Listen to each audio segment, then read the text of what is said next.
తెలుగువారి పెళ్లి ఇలవైకుంఠమే మళ్ళీ సంప్రదాయమే సౌందర్యంగా సాగుతున్న పెళ్లి ఇది తెలుగువారి పెళ్లి.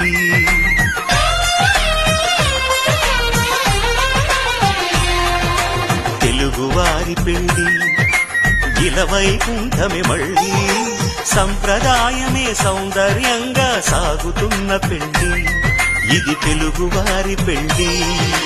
ఒకరికి ఒకరని అనుకుంటే అదే నిశ్చితార్థం, ఆ నిర్ణయానికి తలవంచడమే పెళ్లి అంతరార్థం.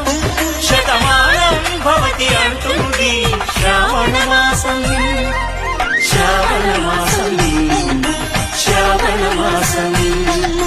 తెలుగువారి పెళ్లి ఇలవైకుంఠమే మళ్ళీ సంప్రదాయమే సౌందర్యంగా సాగు